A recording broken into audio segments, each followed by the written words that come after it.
Cuando llegamos a la consulta y vemos la resonancia, el tumor estaba del mismo tamaño que la primera vez, o sea, como si no la hubieran operado. Ella prácticamente fue desahuciada y el tratamiento que le mandaron fue, pues le vamos a mandar quimio y radio porque por ley ella tiene derecho, no la pueden dejar morir. Entonces, el cáncer para nosotros se convirtió en un maestro maravilloso, mira, porque nos enseñó demasiado acerca del perdón. Es que no somos un diagnóstico y no nos podemos dejar condicionar por un diagnóstico. Ella nunca se apropió de la palabra cáncer.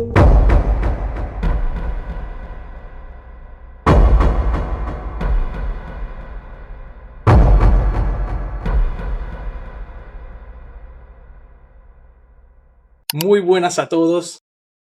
Tengo un placer gigante porque Adriana Gómez, Nana, nos va a contar una de esas historias que nos encanta. Nana, ¿cómo estás? Hola, un placer estar aquí contigo. Gracias por la invitación, gracias por hacerme parte de estos mensajes tan maravillosos que llevan ustedes para empoderar todas estas almas. Yo sé que en el fondo conectamos mucho con esa misión de vida que tenemos de empoderar y de abrirle los ojos a muchas almas. Entonces, para mí es un placer cumplir la misión desde estos medios tan maravillosos donde nos podemos mostrar a tantas personas. Y pues nada, estoy aquí para mostrarles una historia de vida y para enseñarles y para darles muchísimo, muchísimo amor a través de esta historia. Genial, genial. Manos a la obra. Manos a la obra. Nana, lo primero, vamos a ponernos en situación. Vamos. ¿Qué fue lo que pasó? Llegó una enfermedad terrible. ¿Qué estadio? ¿Cuál era el pronóstico? ¿Qué tan grave era la situación? Cuéntanos, por favor. Bueno, el diagnóstico se lo dieron a mi hija. Mi hija es Catalina. En ese entonces tenía 21 años. Y antes de hablarte del diagnóstico, te voy a hablar de un suceso que, según todo lo que nosotros hemos venido descubriendo, fue un marcador importantísimo para que se desencadenara todo este contexto y todo este proceso.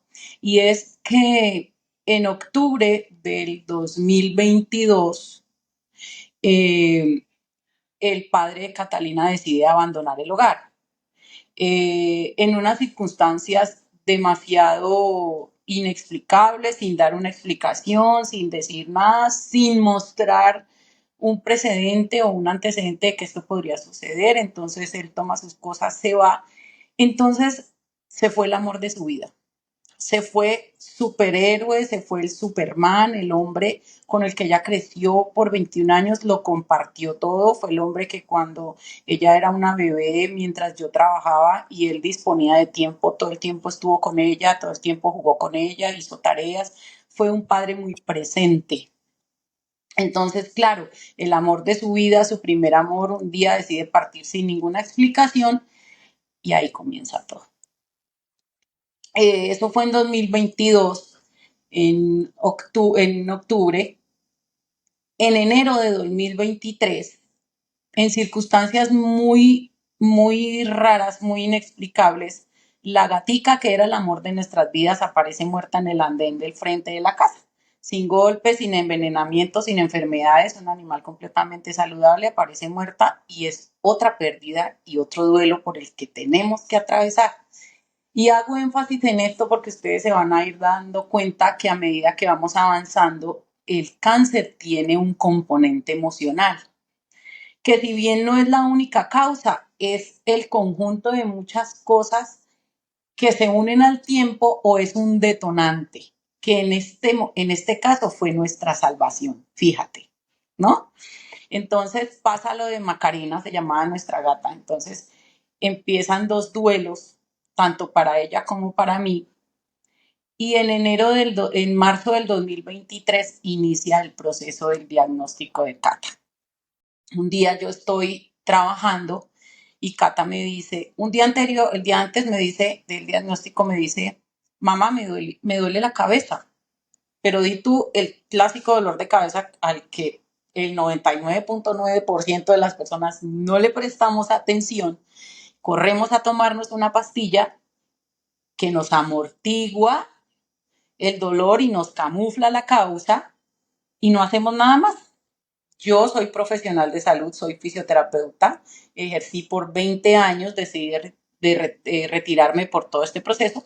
Entonces, cuando ella me dice, me duele la cabeza, bueno, al otro día me dijo, mamá, me llamó, yo estaba trabajando y me dijo, me duele mucho la cabeza cuando hago fuerza. Ah, eso es otra cosa muy diferente. Dentro de la experiencia que yo ya tenía como profesional de la salud, yo dije, esto no me gusta. Puede ser un aneurisma o puede ser un tumor. No me gustó, entonces le dije, sigue entrenando muy suave, respira o estira, pero no hagas más esfuerzo, por favor. Y vamos a sacar una cita con un médico. Afortunadamente las redes sociales son maravillosas y yo seguía a un neurólogo, el doctor Bello, Enrique Bello. Yo lo seguía en Instagram y a mí me parecía el hombre maravilloso porque de esos médicos pocos que van a sanar al paciente, que van a la raíz de la enfermedad, que buscan dentro de todo un contexto sanar y no sacar rápido al paciente de la consulta con un medicamento. A mí me parecía el genial, entonces yo dije, no sé, a mí el corazón de madre me dijo, este es. Entonces, agendé virtualmente la cita para el día siguiente, eso fue inmediatamente todo un miércoles.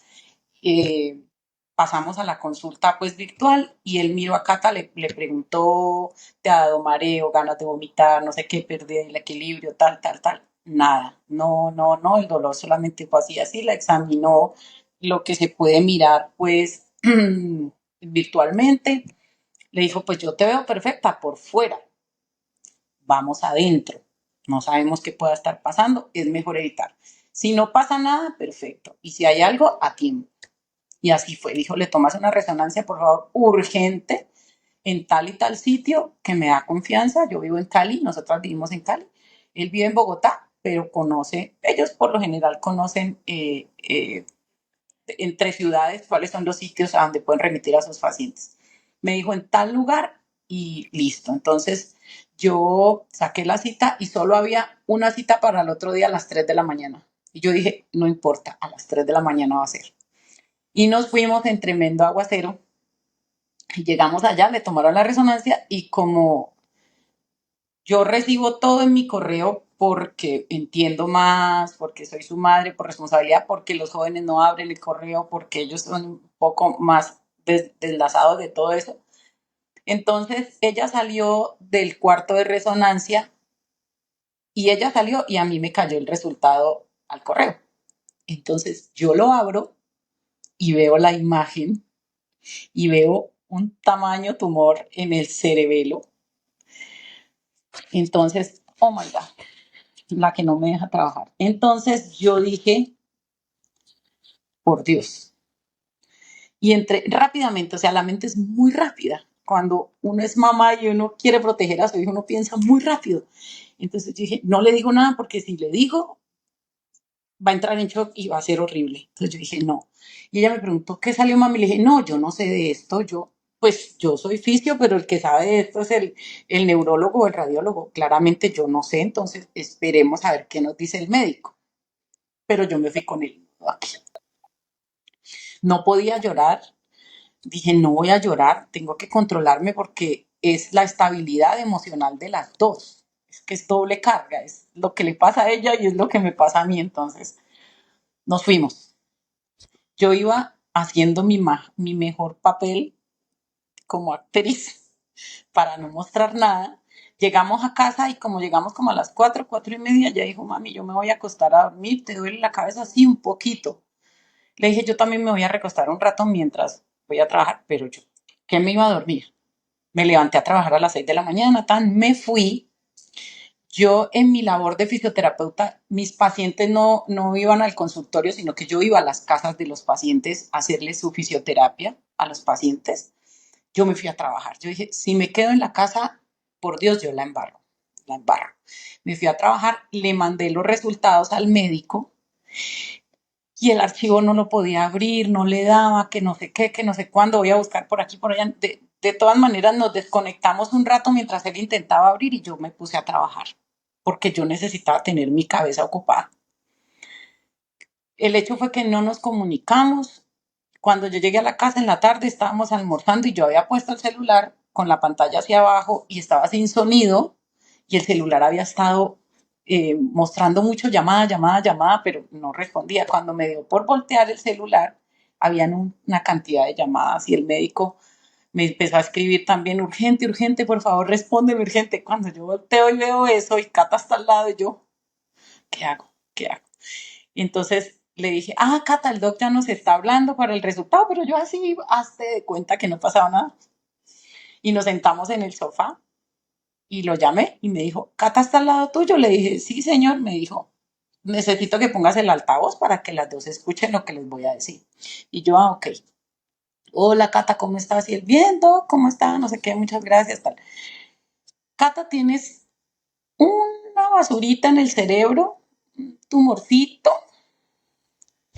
que no tiene por qué estar ahí, que gracias a Dios no te ha dado, no te ha desencadenado nada, ella nunca tuvo nada. O sea, hubiera podido darle una hidrocefalia, hubiera podido convulsionar, perder la movilidad de un lado, el habla, muchas cosas, porque está en el cerebelo, el equilibrio, afectarse la marcha, bueno, pero ella nunca tuvo nada, entonces le dijo, eso no tiene por qué estar ahí porque de seguida ahí si crece, pues te va a generar un daño, pueden pasar muchas cosas. Mi consejo es, la voy a remitir a urgencias como una urgencia vital para que la atendieran. Tú sabes que los sistemas de salud cojean mucho en todos los países. Entonces, como sabemos cómo es el sistema de salud acá, él dijo, les voy a dar urgencia vital para que por nada del mundo la deje salir de la clínica hasta que no la opere. O sea, mantente ahí como sea, tienen que operarla. Yo, listo. Claro, como soy profesional de salud, conozco cómo coge al sistema y cómo funciona un poco.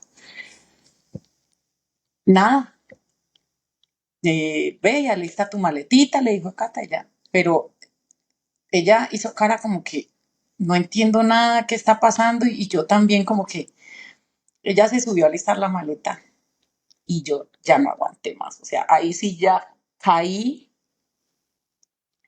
ya me desplomé, caí de rodillas y le dije a Dios, por favor no te la lleves. O sea, no me dejes sola.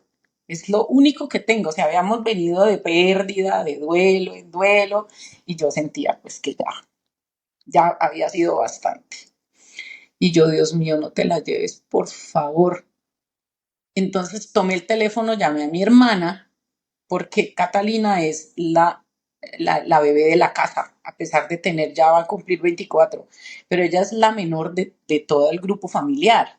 O sea, para mi mamá es la menor de los nietos, es la sobrina pequeñita y es mi única hija. Entonces, toda la familia se ha concentrado siempre mucho en la bebé de la casa. Entonces, yo sentí el deber, claro, además por apoyo y por todo, de llamar a mi hermana y decirle, no, eso fue la locura. Yo le dije a mi hermana, yo soy muy tranquila y claro, en mi carrera profesional aprendí a hacerlo por todos los casos que uno maneja, pacientes que se complican, muertes, urgencias, todo. Entonces uno aprende a mantener la calma. Yo la llamé y le dije, pasa esto con Catalina, por favor, ten mucho cuidado cómo se la vas a decir a mi mamá. Mi mamá tiene 84 años, ella es una adulta mayor y tú sabes cómo son las abuelas. Entonces ella no, eso lloraba y gritaba y todo. Le dije, bueno, me voy porque te dejo porque tengo que irme para urgencias, tal, no, no más porque yo no me servía esa energía en ese momento claro, es una reacción natural, pero yo sentía que no me estaba ayudando en ese momento, entonces como que rápido y ya. Subí al segundo piso y Cata estaba haciendo su maleta. Oh, por Dios, cuando la vi ahí ya, o sea, ya ella estaba llorando, yo también llorando, entonces la cogí de las manos y le dije, por favor, no me dejes sola, tú eres lo único que tengo. Y ella me miraba y me decía, mamita, estamos juntas en esto, tranquila. Y ella hacía su maleta y ya hablando después, ella me dice que, ok, ella sabía que estaba pasando algo grave, fuerte, pero entonces yo me quiero imaginar haciendo mi maleta que me voy de viaje.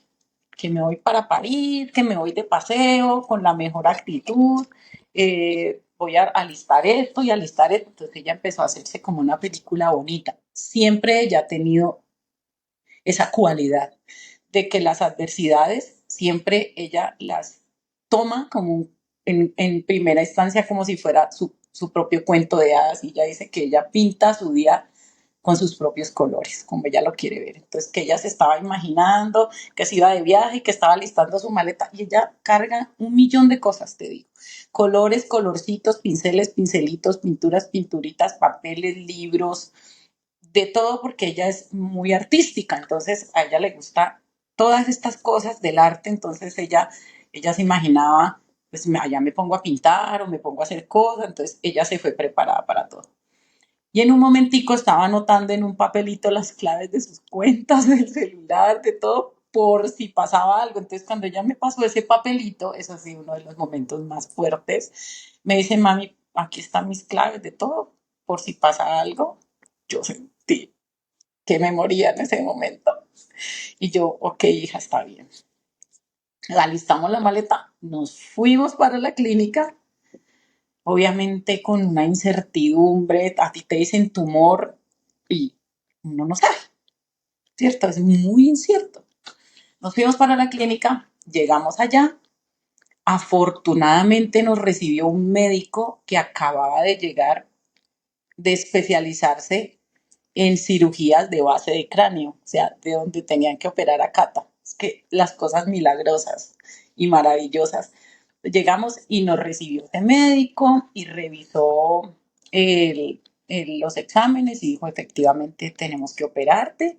Es un tumor que no puede estar ahí porque gracias a Dios no tienes nada. O sea, ellos no se explican cómo a Cata nunca le dio nada. No tiene explicación y lo sacamos, lo mandamos al laboratorio y miramos qué es. El médico que la operó asumió a simple vista que era un tumor benigno. Eso complicó las cosas, que el tumor lo engañó y eso complicó un poco las cosas. Entonces le dijo, bueno, yo te retiro el tumor, hay riesgo porque cuando se entra en una cirugía cerebral hay riesgo de que se genere un daño. Intentaré ser lo más cuidadoso posible de no generar ningún daño para que tú no pierdas ninguna de tus actitudes, ninguna de tus capacidades, pero el riesgo existe. Bueno, entonces hacer chulito para que todo saliera bien, y ya llegó el día, esto fue jueves que la hospitalicé y al domingo la operaban, no la pudieron operar el mismo día ni al día siguiente porque ella se había tomado unas goticas naturales, fíjate, eran naturales, pero en su cuerpo no podía haber absolutamente nada que de pronto hiciera un cruce con la anestesia o una reacción adversa. Entonces la dejaron para el domingo. Entonces ya empezó a llegar la familia y los amigos, entonces la iban a visitar y ella estuvo siempre muy bien, muy tranquila, iban los amigos y hacían juegos y pintaban y coloreaban y ella se tomó sus días muy tranquila y eso nos mantuvo muy tranquilas, nunca hubo drama, pues así, siempre está el miedo y la incertidumbre, uno no lo puede negar, pero queríamos que esa no fuera la prioridad, sino que siempre estuviéramos positivas, fuertes, de que todo iba a salir bien, con mucha fe y mucha esperanza.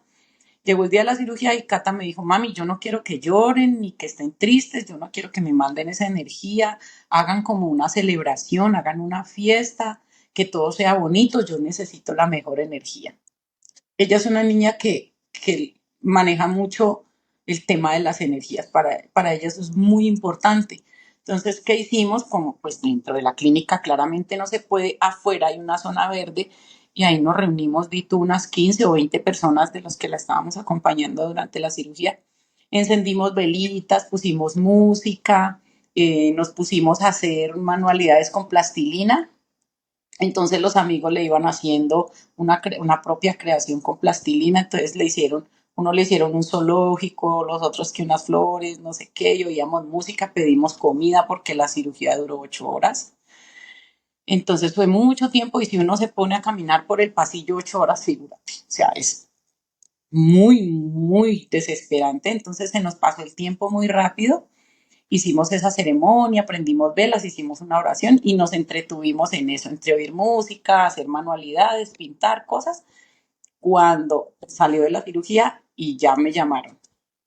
Yo salí corriendo y llegué, yo dije, como fisioterapeuta que soy, ay, es que una vez no sabe si es bueno saber o es mejor no saber, porque cuando tú sabes, a veces eso te genera un poco más de angustia. Entonces yo iba pensando en el camino, bueno, yo ahora le valoro reflejos, movilidad, habla, no sé qué, yo iba preparadísima para hacerle un examen funcional.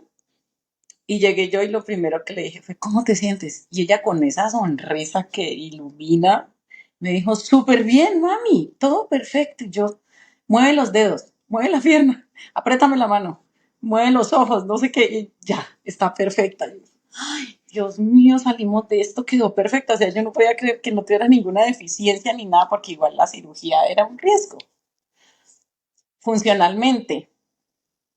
Entonces, listo, pasó, bueno, entonces que de ahí pasaba a UCI y en UCI se quedaba 48 horas porque no la mandaban a la casa hasta que no estuviera todo completamente perfecto y se fue para UCI, todo perfecto.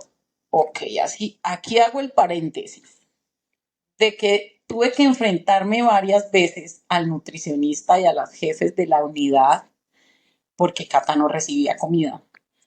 Porque claramente ya veníamos desde un año y medio antes más o menos, yo ya venía cambiando hábitos, sobre todo nutricionales, alimenticios, mi gata no deja, sobre todo alimenticios, entonces yo ya venía dejando azúcares, ya los había dejado, carbohidratos, y yo ya venía en una dieta más carnívora, hablando solamente de dieta como comida, pues como tal.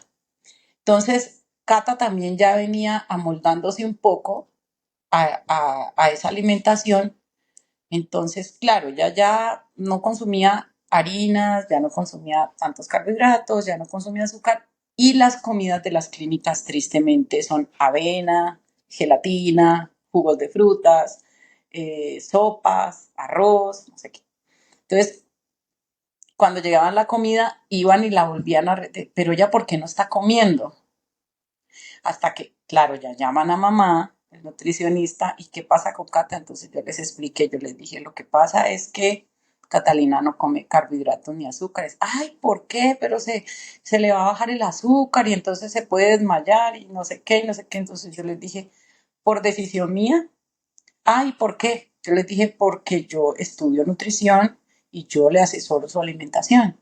Y entonces, ¿te hace responsable? Totalmente me hago responsable. Entonces, bueno, yo venía en esos días leyendo un poco de nutrición, me había leído algunos libros, pero no había profundizado. Entonces, tenía idea, pero yo ya me sentía con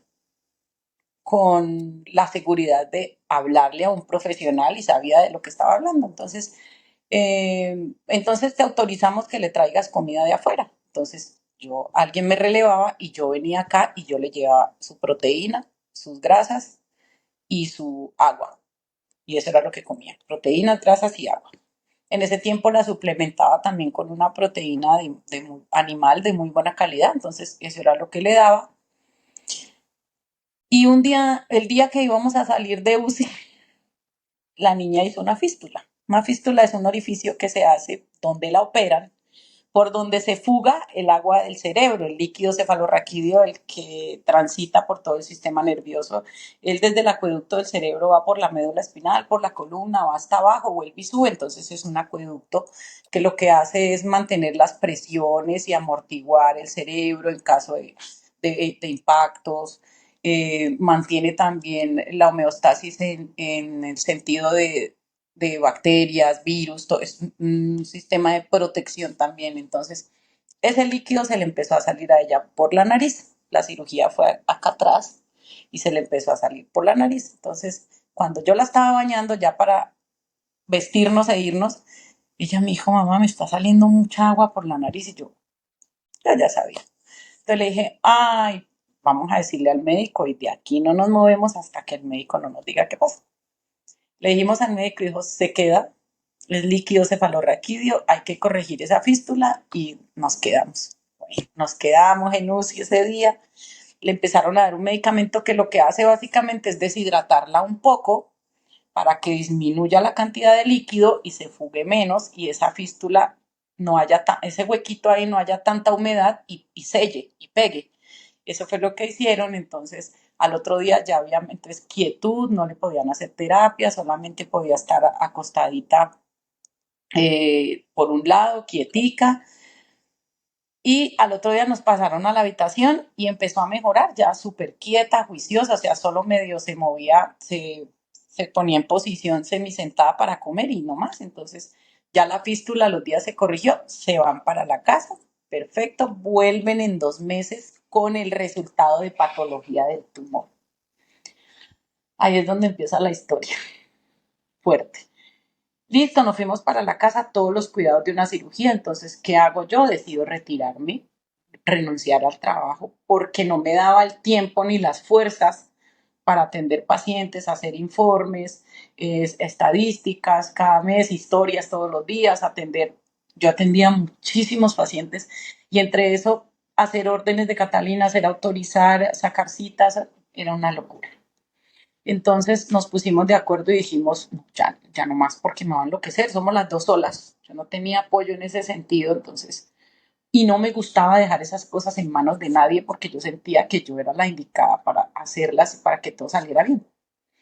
Me retiro de trabajar y me dedico a cuidarla, entonces yo dormía con ella en una colchoneta al lado de su cama porque yo tenía que estar pendiente las noches, que no fuera a tener fiebre, una convulsión, algún movimiento extraño, alguna cosa, un dolor, lo que fuera. No, todo estuvo siempre perfecto, entonces me dediqué a cuidarla y ahí fue donde decidí empezar a estudiar nutrición y hábitos. Yo soy head coach en nutrición moderna, estudié en la escuela de Guillermo Rodríguez Navarrete y yo decía, eh, bueno, esto tiene que pasar por algo, vamos como a descubrir qué es lo que está pasando. Vamos a los 2 meses a la nueva consulta. Ay, perdón, esta niña. Vamos a los 2 meses a la nueva consulta y resulta que el médico no me tenía buenas noticias. La consulta era con una resonancia nuevamente.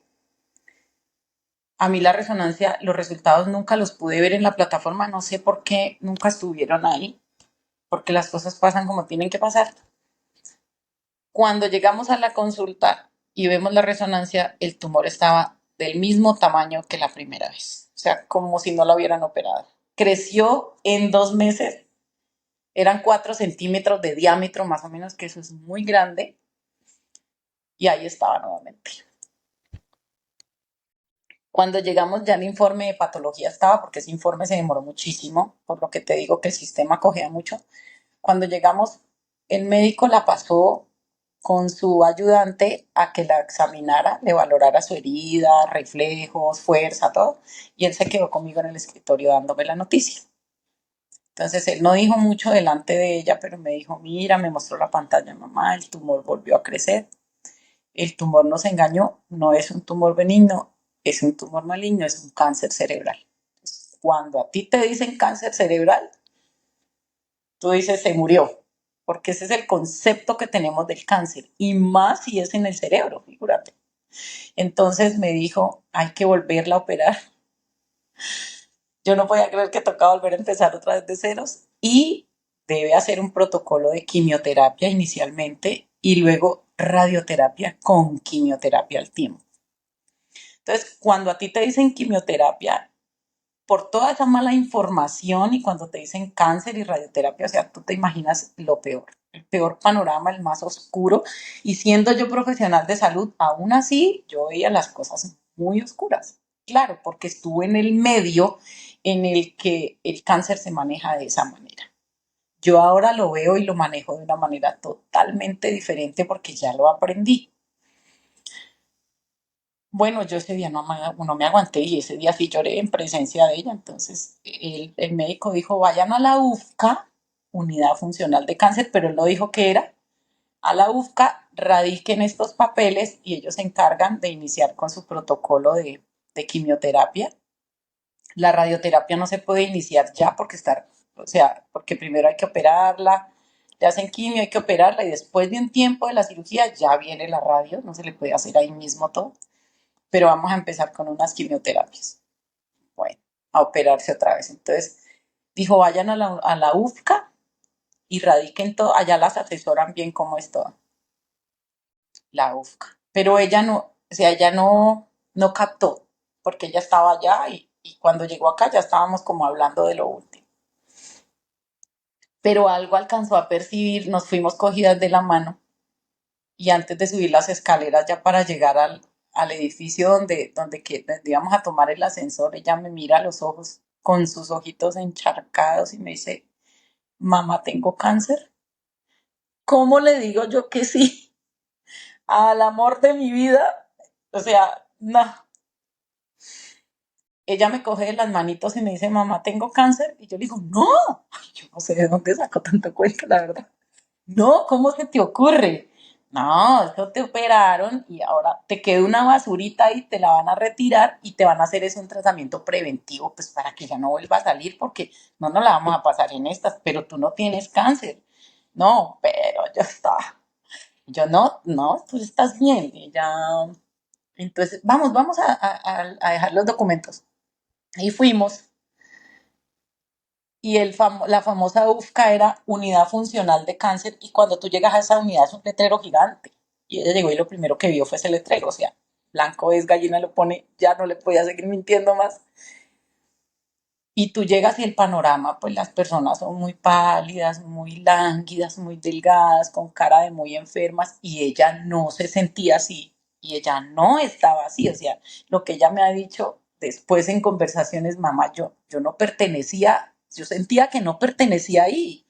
Ese no era un espacio para mí porque ya nunca la viste. Sí, en un tiempo sí, claro, cuando estuvo en quimio obviamente cambia mucho el semblante y todo, pero en ese momento ella estaba muy bien, no se veía pálida, no se veía ojerosa, ni muy delgada, ni nada. Entonces, ella entró al baño y cuando salió, pues hay que volver a operar y ya nos pusimos en la tarea de hacer la documentación y todo. Entonces el médico dijo, bueno, yo la opero, pero en esta cirugía, como yo ya estoy seguro del diagnóstico, tengo que raspar una parte del cerebelo.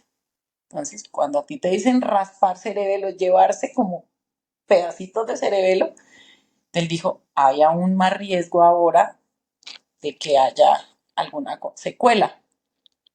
Mamá fisioterapeuta ya se imaginaba todas las posibilidades. Entonces, y ella me decía, mamá, yo puedo perder la movilidad de mi mano, le dijo, de mi brazo. Te le dije, pues nos ponemos a hacer terapia, tocamos guitarra, pintamos, tocamos piano, yo qué sé, lo que te guste. Pero no, eso no va a pasar, no te preocupes, yo te hago terapia desde cero, desde que te operen, tranquila. Entonces siempre ahí como empoderando, empoderando. Entonces dijo el médico, haré lo posible por, claro, no generar ningún daño. Voy a operar de la mano de un neurofisiólogo que es el que va a ir como abriéndome el campo y cuidando los nervios para no causar ninguna lesión y esperamos que todo salga lo mejor. Claro, el médico es un súper experto en eso. Acuérdate cuando te conté que él acaba de llegar de hacer una cosa súper máster y todo de base de cráneo, entonces él estaba seguro de lo que iba a hacer. Es una maravilla, te digo, es una eminencia. Bueno, para la casa, pues, y alistar todo. Entonces, hospitalizarse y nuevamente la cirugía. Ok, aquí viene el tema de papá nuevamente. Papá nunca apareció. Cata es muy conocida en Instagram y en redes sociales, entonces su vida es pública y él sabía lo que estaba pasando, pero él decidió nunca aparecer. No apareció para nada, ni a preguntar ni a preocuparse. Entonces, ya para la segunda cirugía, Cata sintió y yo venía sintiendo, Cata, escríbele a tu papá, Cata, por favor, dile lo que está pasando, mira que uno nunca sabe qué puede pasar. Entonces, un día antes de la cirugía, yo le escribí, le dije, Cata está muy grave, deberías hablar con ella, deberías verla, no sé. Entonces fue y Cata sintió la imperiosa necesidad de sanar con papá. Entonces, tuvieron esa esperada y amada conversación que debieron haber tenido desde el principio. Cata lo perdonó, se perdonaron, porque iba a una segunda cirugía que nos daba más miedo que la primera. Entonces era como, oye, si me muero, y si me muero yo brava con esta persona, o si no sané, o si no sé qué. Entonces ella hizo como esa tarea bonita de sanar, de perdonarse y de perdonar a personas que ella sentía de pronto que, que de alguna manera le hubieran hecho algo de daño, que tenía que sanar algo. Entonces ella le escribió a Pepito, le escribió a Juanito, le escribió a Sutanito y todo. Entonces ella como que sanando, sanando, sanando, ella quería estar como tranquila en ese sentido. Y por eso nosotros sentimos que ese diagnóstico fue más, mucho más para bien que para mal. Y te vas a ir dando cuenta en el camino. Entonces ella sanó con papá, listo, todo lo operaron. Papá no estuvo nunca ahí, él seguía viendo como esa ausencia, pero bueno, seguimos las dos, la operaron, segunda cirugía, voy yo a recibir la recuperación y ¿cómo te sientes? Súper bien, mami, súper bien, ¿te duele algo? No, no me duele nada, otra vez, mueve los pies, mueve los dedos, mueve la pierna, tal, tal, tal, perfecta, sí, ya, o sea, eso era lo más importante, que ya no fuera a quedar con ninguna deficiencia, bueno, y que en el posquirúrgico, como a cualquier paciente le pueda pasar, que no fuera a tener ninguna complicación, no la tuvo. Inició 8 ciclos de quimioterapia, la primera quimioterapia. Y en eso yo ya empiezo a estudiar y empiezo a conocer a esta gente que está del otro lado de la medicina ortodoxa, se respeta, claro, muchísimo la medicina ortodoxa. Yo no tengo nada que decir de la, porque nos ha salvado y nos ha ayudado de muchísimas formas, pero empiezo yo en la certificación a conocer personas como a Carlos Stroh, que me empiezan a hablar de que el sol cura el cáncer y la dieta ketogénica y los ritmos circadianos y el contacto a tierra. Y yo digo, pero ¿qué es esto? O sea, a mí el oncólogo nunca me dijo nada. Yo al oncólogo le decía, por favor, doc, yo ya venía conociendo del azúcar y todo, dígame, Cata, ¿qué puede comer? ¿Qué tenemos que...? No, nada, que coma lo que quiera. Entonces, por un lado, coma lo que quiera y por otro lado, dieta cetogénica. Entonces yo decía, pues, pucha, ¿cómo es esto? Entonces, en mis clases de la certificación empezábamos la clase y yo levantaba la manita, era la primera. ¿Por qué? Porque si yo la levantaba al final no iba a haber una cola gigante de manitos y yo no iba a alcanzar a preguntar, y yo quería poner el caso de Cata en la mesa. O sea, ese era mi mayor propósito. Cuando Carlos dio su clase y yo le levanté la manito y me dio la palabra, yo le conté, porque además que que a ti te responden como tal de la clase que viste, tú puedes contar tu caso clínico en clase y ellos te ayudan con tu caso clínico. Entonces, la certificación es una maravilla en ese sentido también. Si tú tienes una enfermedad, tienes una patología y tú la expones, te asesoran. A mí eso me parece una maravilla. Entonces, yo conté en clase el caso de Catalina y Carlos me dijo, no, ya le están haciendo quimio. Y yo sí, y él como que se cogió la cabeza y yo no, pues ya estamos, ni modo, ya vamos a seguirlo haciendo, pero entonces tienes que hacer esto, el sol. Y yo decía, pues pucha, pero si a mí me han enseñado que el sol da cáncer y que hay que ponerse bloqueador, ¿qué es esta locura? Yo estaba muy enredada, o sea, en mi cabeza no cabía tanta información, pero poco a poco y de la mano me fueron llevando y fui entendiendo. Guillermo y Carlos me fueron mostrando. Entonces, yo vi al doctor Gil y veía muchos casos de éxito con doctor Gil, y yo también consulté con doctor Gil. Entonces empecé a conocer los adaptógenos. Entonces voy a la, o sea, yo te digo una cosa, una madre que quiere salvar a su hijo hace todo y más. O sea, yo buscaba aquí, buscaba allá, buscaba acá.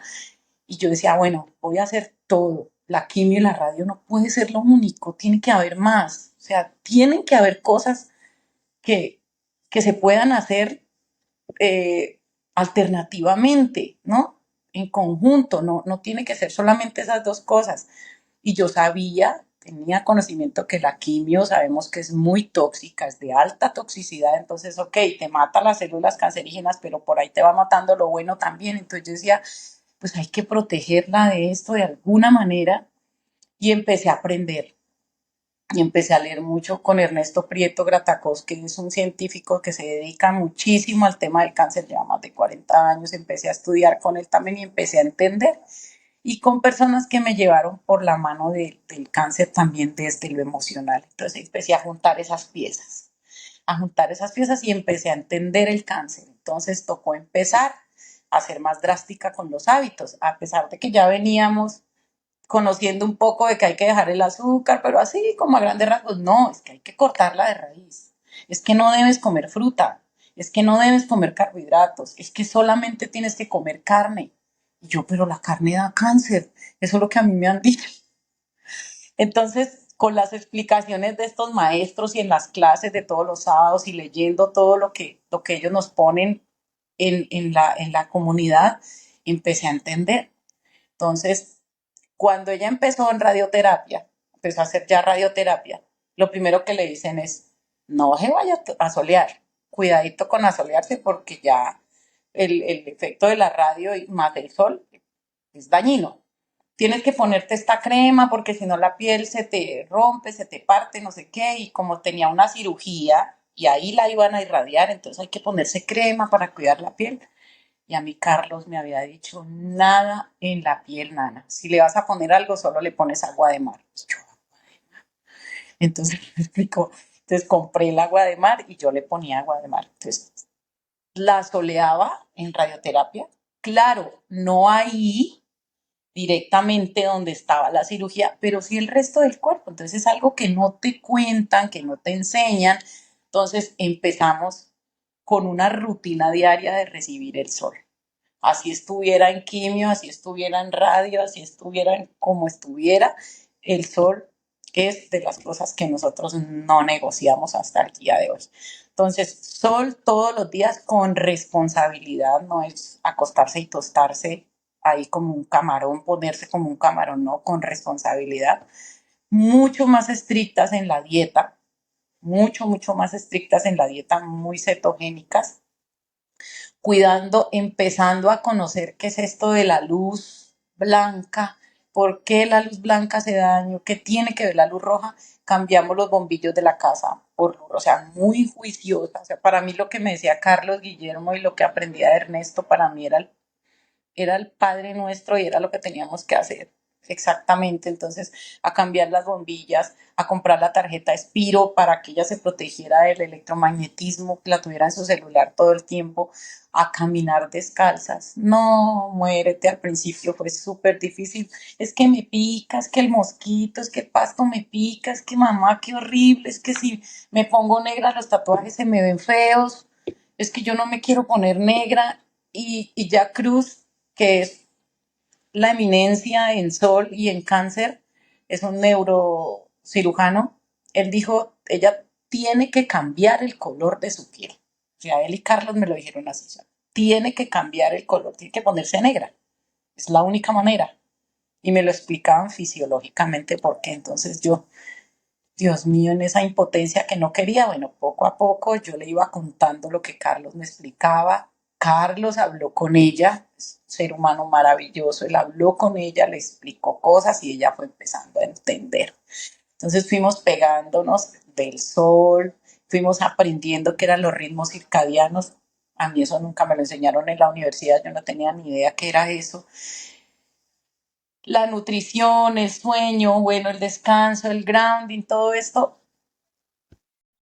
Y ella hizo 28 quimioterapias, hizo 30 radioterapias y en las quimioterapias que tuvo eran las pacientes que nunca tuvo un efecto adverso a la quimioterapia, porque aprendimos que a la quimioterapia se va en ayuno de manera sabia, o sea, no es ponerse a dejar de comer, no, todo tiene un contexto y hay que respetar ese contexto. Entonces aprendimos que a la quimioterapia iba en ayunas, que se hidrataba muy bien, con agua de calidad, con sales minerales y que después de la quimioterapia ella iba a hacer su gran comida del día con buenas proteínas, buenas grasas, con comida rica, saludable, nutritiva. Entonces, ella nunca tuvo una reacción adversa. Entonces, cuando íbamos a cita con el oncólogo le decía, mira, te van a hacer quimioterapia con este y este medicamento, te vas a sentir fatal. Es esa programación, es esa manera de condicionar al paciente ya desde acá, desde aquí, desde acá. te vas a sentir fatal, te va a dar vómito, diarrea, se te va a quitar el apetito, no te vas a querer parar de la cama. O sea, qué manera de programar a un paciente que lo que necesita es que lo empoderes, no que lo destruyas antes de empezar. El día que nos dijo eso, salimos de la consulta y dijimos, no va a pasar, no va a pasar. Entonces, nos dimos cuenta también que como tú asumes y como tú enfrentas es vital en cualquier contexto, pero más en un contexto tan grave como este. Salimos y Cata dijo, no me voy a permitir nada de lo que el médico dijo. Yo le dije, nada de eso va a pasar, hija, no te... Nunca pasó, nunca pasó. Cata nunca tuvo un vómito, nunca se tiró a la cama a morirse, nunca.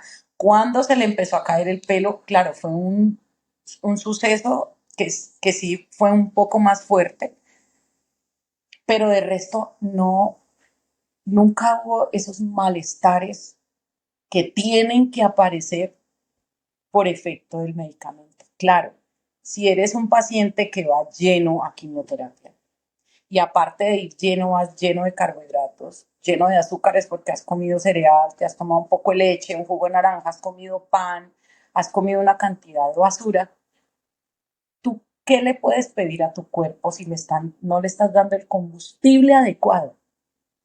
Entonces, no le puedes, claro, estás allá y lo primero que vas a sentir es náuseas porque lo que te comiste fue un poco de basura. Estando en quimioterapia, los pacientes están comiendo helados, están comiendo galletas, están tomando jugos de cajita, están tomando avenas, productos ultraprocesados llenos de azúcar. Eso no tiene lógica. Entonces, todo eso ha sido una bendición y ha sido un aprendizaje porque Cata no se permitió nunca sentirse mal. Ya cuando empezó a caerse el pelo, claro, por efecto de la toxicidad de los medicamentos, el médico le dijo que probablemente el pelo no le volvía a salir. No va a pasar, no va a pasar, puedes quedar sorda por efecto de... No va a pasar y efectivamente nada de eso pasó. Cuando se empezó a caer el pelo fue, nosotros asociamos y aprendimos mucho a escuchar nuestro cuerpo y nuestras emociones. Cuando a Cata se le empezó a caer el pelo, fue por una discusión que tuvo con su papá. O sea, no aparecía, pero cuando aparecía, aparecía para dañar, no para arreglar. Entonces tuvo una mala conversación con él y efectivamente ese fin de semana se le empezó a caer el pelo. Su pelo no se había caído. Se empezó a caer el pelo, entonces ella estaba calvita. Claro, le habían rapado para hacerle la cirugía y por ahí empezó a caerse el pelo, entonces estaba como calvita de este lado y como con pelitos de este lado, súper chistosa, pero no la dejaban raparse porque la cirugía aún estaba cicatrizando y el peligro de que una cuchilla y una bacteria, alguna cosa, entonces el médico le decía, no, Cata, por ahora no, cuando te retire ya todos los puntos y la cicatriz esté bien consolidada, entonces ya te puedes rapar. Entonces, antes de que ella se rapara, me rapé yo. Yo dije, si yo me rapo, ella va a ver que el pelo no es la esencia de nosotras las mujeres. El pelo es un valor agregado, pero es que las mujeres somos divinas sin pelo. Somos esencia, somos otra cosa. Entonces yo me rapé, me quité todo el pelo. Y la familia hicimos como también como un ritual ahí, nos reunimos en la finca de una tía y las primas y una amiga y todos se raparon la parte de atrás. Entonces se levantaron el cabello y se raparon como esta parte y yo me rapé toda, pero ella todavía no se rapaba. Entonces eso para ella fue una fortaleza impresionante. Entonces ya cuando el médico le dijo, sí, ya, Cata, y te vas a rapar, el médico como muy reacio a la rapada, entiendo, y te vas a rapar. Y sí, yo me voy a rapar, no, pero ¿por qué? No, pues es que con ese calvo ahí yo prefiero que me crezca igual. Entonces, yo la rapé. Entonces, un día hicimos un video y además que ya todo nos lo tomábamos en broma y preferíamos sacarle como el lado jocoso y burlarnos de nosotras mismas y todo. Entonces, un día yo la rapé, hicimos un video chistoso y las dos calvas éramos la sensación del bloque. Eso sí, en todo lado teníamos que ver porque nos disfrazamos en Halloween, hicimos muchos disfraces de personajes calvos, entonces fue súper divertido. Entonces, era sacar lo mejor de todo ese suceso que claramente había sido muy fuerte, pero había sido una enseñanza y una conexión muy bonita entre las dos. El lazo mamá-hija, ella era, claro, mucho más pegada de su papá y de la noche a la mañana su papá desaparece, entonces ya era a fortalecer ese vínculo con mamá. Entonces fue súper chévere, yo me quedé calma mucho más tiempo que ella porque la verdad me gustó mucho. Me pareció súper rico, apenas estoy dejándome crecer el cabello, entonces ya eh, ella seguía sus controles cada 3 meses y todo perfecto, todo maravillosamente perfecto. Y ahorita en marzo de este año aparece una metástasis en columna, pero tiene una explicación muy lógica. Cuando ella le hicieron la radioterapia, di tú que la columna va hasta aquí. Esta es la cola de caballo, que es la última parte de la columna, y solamente se la hicieron hasta las lumbares, ¿cierto? Por protocolo, porque por acá en esta última parte de la columna hay muchas terminaciones nerviosas que tienen mucho que ver con esfínteres, control anal, control vesical. Entonces ellos como que protegen esa zona de la radioterapia porque es lo que yo te digo, también causan daño la quimio y la radio, eso no se puede negar.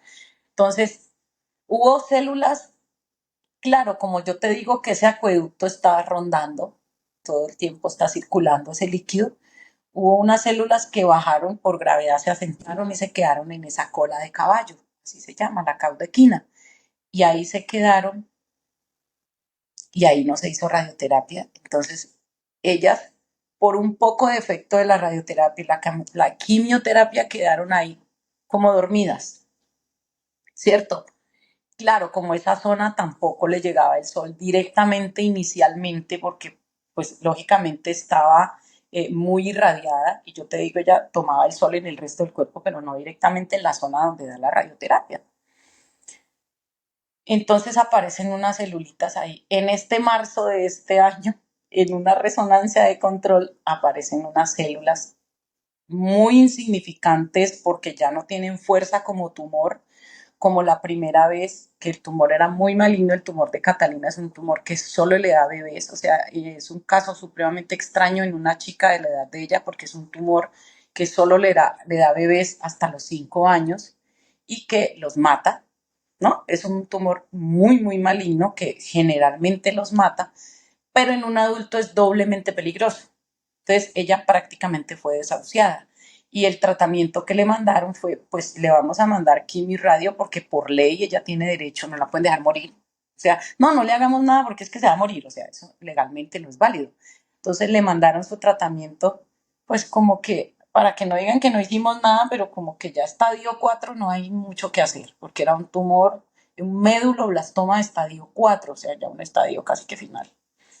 Entonces, de eso a que habían quedado unas celulitas mínimas ahí que ya no tienen malignidad representativa, pero que nuevamente la operan, la retiran y ella nuevamente va a radioterapia, pero solamente radioterapia porque ya no merece la pena intoxicarla con quimioterapia porque ya son unas células que no tienen fuerza, no tienen la malignidad que tenían inicialmente y le hacen su cirugía y queda completamente perfecta. Nunca tuvo lesión en esfínteres, ni en miembros inferiores, ni en, o sea, el tumor más maligno que le tocó a ella no ha logrado afectarle una uña.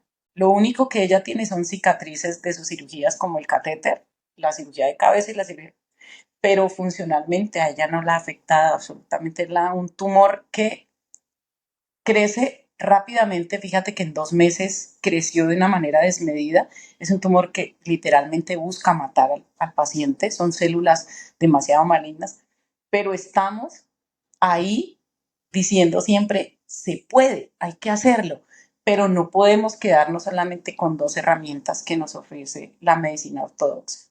O sea, quimioterapia y radioterapia no es lo único. De hecho, después de que terminé la certificación, me empecé a enfocar en asesorar pacientes con cáncer. Ahora yo hago consultas virtuales, asesoro pacientes con cáncer desde la epigenética, no les toco su tratamiento absolutamente para nada, porque no podemos quitarle el mérito a la medicina. La medicina es maravillosa y la medicina es muy útil y es muy respetable, pero hay otras cosas que la medicina no nos cuenta y que nosotros necesitamos saber para poder abordar esos diagnósticos desde la raíz.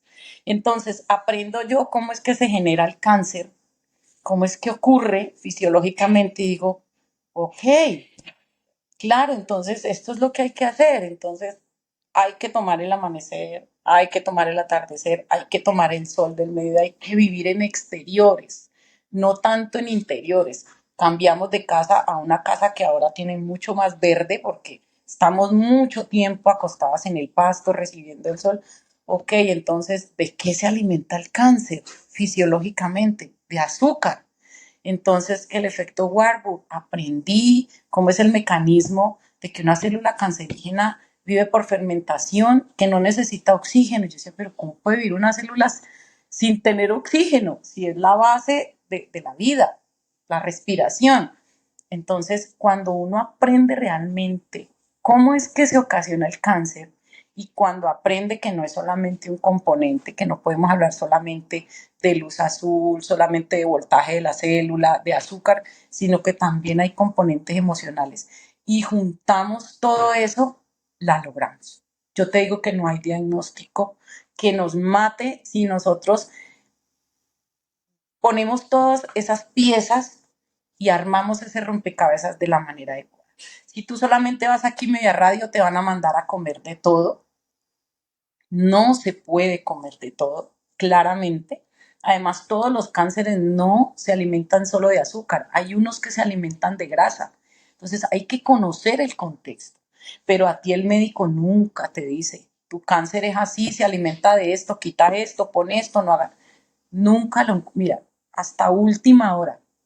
Y solamente por escuchar, porque he aprendido algo, no me las sé todas, todos los días aprendo, pero solamente por escuchar la retórica y la programación de los médicos, siempre les pregunto, recomendaciones, ¿qué hay que hacer? No haga su vida normal, pase, baile, vaya, haga, coma de todo, eso sí, tranquila, no se preocupe, hasta bombones te ofrecen y te ofrecen dulces en la clínica y todo. No tiene lógica. Entonces, aprender esas cosas es aprender realmente a sanarte y así la célula insista en aparecer una vez y en aparecer otra vez. Entonces es algo te está mostrando esa célula que está apareciendo, algo te falta. Entonces no es para asustarse, ok, claro, una nueva noticia, ay, tan chévere, uno no se va a morir de la risa, pero entonces tú empiezas a pensar, ¿qué me falta? ¿Cierto? Me falta emocionalmente trabajar algo, sanar algo, intencionar algo, fisiológicamente y bioquímicamente, digámoslo así, me falta incluir algo en mis hábitos. Y yo te digo, la epigenética es fundamental y drástica en el tratamiento de cualquier enfermedad, de cualquiera, porque tú puedes tener, ok, todo el contexto maravilloso de venir de una familia completamente sana, supuestamente alimentarte, lo que llaman ahora sanamente, haces ejercicio, pero igual te enfermas si no conoces realmente lo que es la epigenética. Entonces, ha sido desaprender absolutamente todo y volver a aprender, porque yo venía de una familia de, hasta la abuela que la conocí, no conocí a su abuela, abuela, mamá, que comían el arroz todo el tiempo, la cantidad de arroz, la cantidad de carbohidrato, el jugo, el azúcar, esa fue la cultura en la que nosotros crecimos. Y yo te digo, borrar eso y volver a empezar de ceros no es fácil y al principio te estalla mucho la cabeza, tener que dejar eso que comiste por 40 años en mi caso y en el caso de Cata por 21 años y voltearlo completamente a comer cosas que siempre han estado ahí pero que nunca te las presentaron. Y otra cosa es que Cata comía súper mal, súper mal. Ella se fue a vivir a Bogotá desde los 16 años, entonces sola, solo comía a domicilio. McDonald's, Todas estas marcas yo ni me las sé porque de hamburguesas, de pizzas, de esas cosas, yo, la que tengo en mi cabeza es McDonald's porque de chiquita yo sí la llevé a McDonald's, reconozco. Comía muchos paquetes de estos Doritos y cosas que tienen estos colorantes que son tan cancerígenos. Se exponía demasiado a luz blanca en la noche porque, claro, como ya trabajaba en redes sociales, grababa de noche y dormía de día. Entonces había muchos componentes para que ella nunca salía al sol. Entonces una vitamina D en 13, en 16, perdón, una vitamina D que tiene que estar por encima de 60, que es lo que marca tu sistema inmunológico.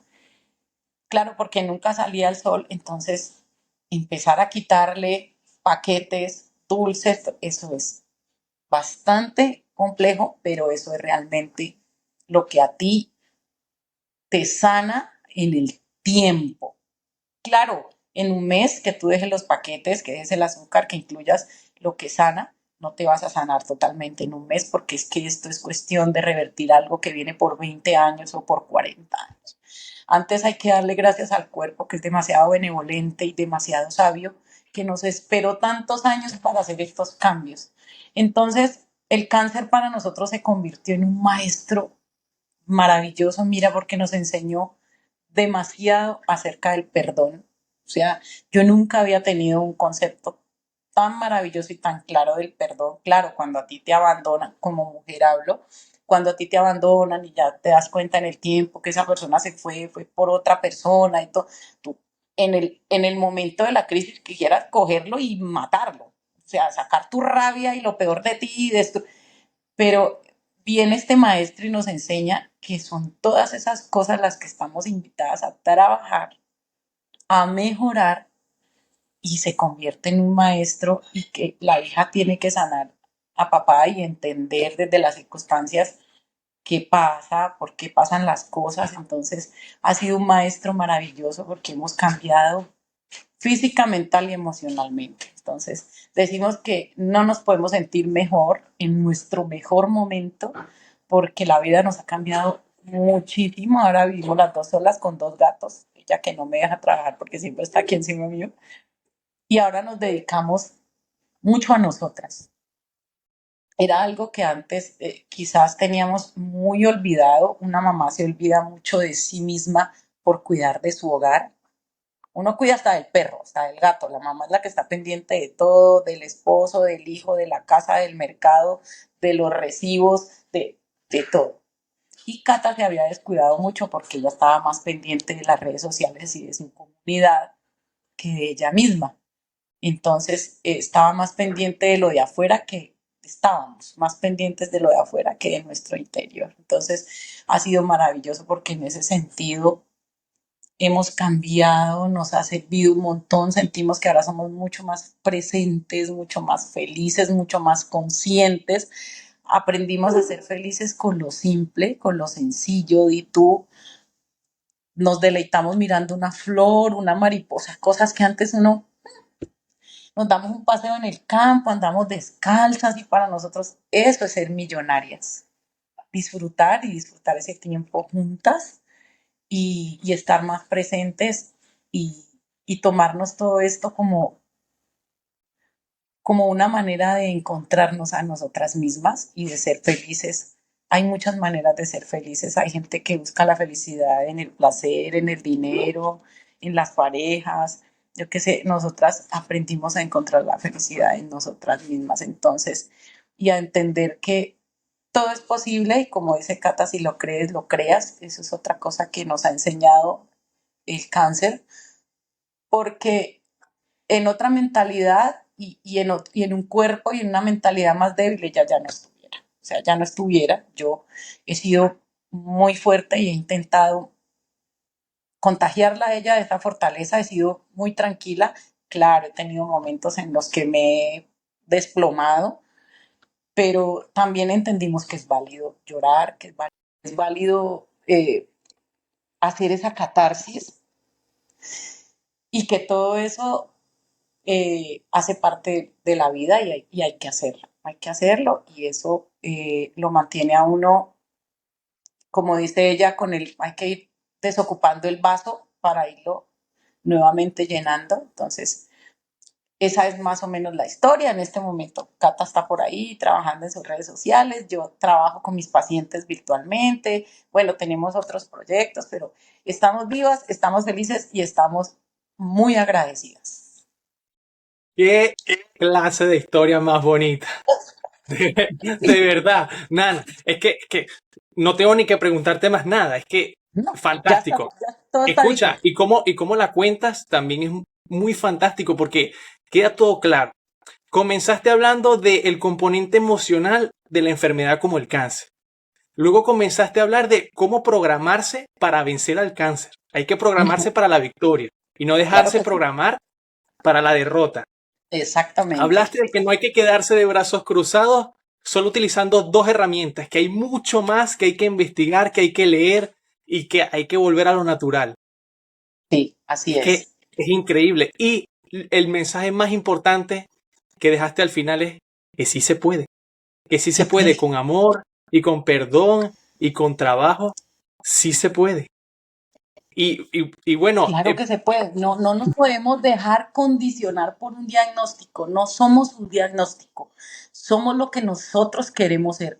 Claramente esto me lo ha enseñado más Cata a mí que yo a ella, porque ella es la que ha pasado por el diagnóstico, pero eso es lo que ella siempre me ha enseñado, es que no somos un diagnóstico y no nos podemos dejar condicionar por un diagnóstico. Ella nunca se apropió de la palabra cáncer. Ella nunca dijo tengo cáncer, ella siempre decía estoy pasando, pues cuando tenía conferencias o cuando hablaba con personas o lo que sea, estoy pasando por un proceso, pero ella nunca se apropió de la palabra cáncer, porque es que tú sabes que las palabras son demasiado poderosas. Entonces es saberlo también decir y es saberse eh, intencionar hacia dónde quieres ir. ¿Quieres vivir o te quieres morir? Es que tú decides. ¿Ves? así es, Nana, así es. Bueno, ¿Mm? muchísimas gracias, Nana. Ha sido fantástico. Esto le tiene que llegar a mucha gente porque mucha gente está pasando por esta situación tan difícil. Y ustedes como familia que han logrado superar un cáncer tan horrible, la gente tiene que tenerlas como ejemplo. Ya di lo que quieras. Yo te agradezco muchísimo por contar tu historia y la de tu familia. Y ya está. Di lo que quieras.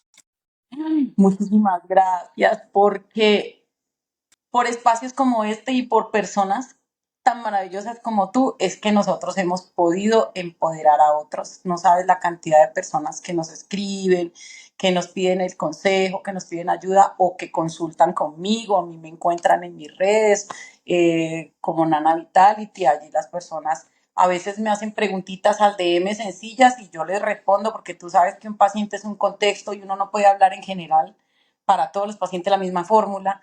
Entonces, felices porque sentimos que todo esto tiene un propósito y tiene un propósito desde el amor y tiene un propósito desde la vida y es empoderar y ayudar a esas personas a que despierten y sean conscientes de que el poder está en ellas mismas, de que el poder no está en una quimioterapia, no está en una radioterapia, no está en un tratamiento médico, que el poder está dentro de cada persona y es eso lo que cada persona tiene que descubrir. Entonces, felices de cumplir ese propósito, feliz de haber estado aquí.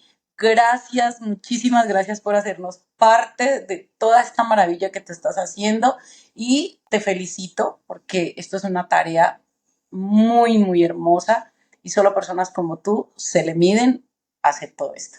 Gracias, gracias, gracias. Voy a dejar el enlace del Instagram de Nana para que le escriban cualquier cosa, ¿vale? Así que bueno, adiós familia. Gracias.